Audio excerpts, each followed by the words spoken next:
اس سے یہ بات یقینی ہو جاتی ہے کہ جس نے بھی اپنے ہاتھوں سے اس چمڑے پر قرآن کی یہ آیات لکھی ہیں اس شخص نے رسول اللہ صلی اللہ علیہ وآلہ وسلم سے ملاقات کی ہے، انہیں دیکھا ہے اور ان کی باتیں سنی ہیں، اور ممکنہ طور پر یہ کوئی رسول اللہ کے انتہائی قریبی صحابی تھے۔ یہ جو آپ سکرین پر قرآن مجید کی تحریر دیکھ رہے ہیں، یہ روئے زمین پر موجود سب سے پرانا ہاتھ سے لکھا ہوا قرآن کا نسخہ ہے، اور اس نسخے کو جدید زبان میں برمنگھم قرآن کہتے ہیں، کیونکہ یہ نسخہ اس وقت انگلستان کے شہر برمنگھم کے ایک عجائب گھر میں محفوظ ہے۔ بھیڑ یا بکری کی کھال پر لکھے ہوئے قرآن مجید کے ان صفحات کا جب کاربن ڈیٹنگ ٹیسٹ ہوا تو معلوم پڑا کہ جانور کے چمڑے پر اس سیاہی سے لکھی ہوئی قرآنی تحریر کا دور 645 عیسوی سے زیادہ پرانا ہے، اور اسی ٹیسٹنگ کے طریقے سے یہ بھی پتا چلا کہ یہ تحریر 568 عیسوی کے بعد کی ہے۔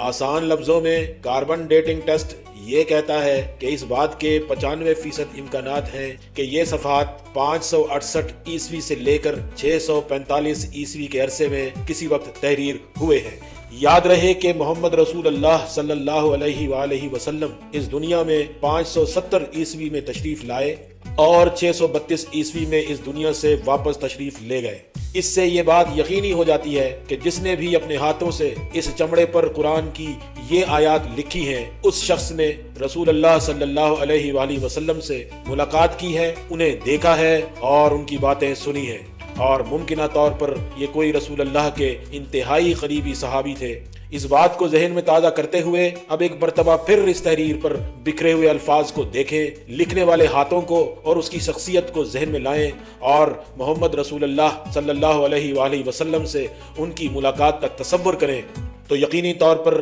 آپ کی کیفیت بھی اسی طرح سے انتہائی عجیب ہو جائے گی جیسے اس وقت میری کیفیت ہے کہ جسے لفظوں میں بیان کرنا ممکن نہیں ہے۔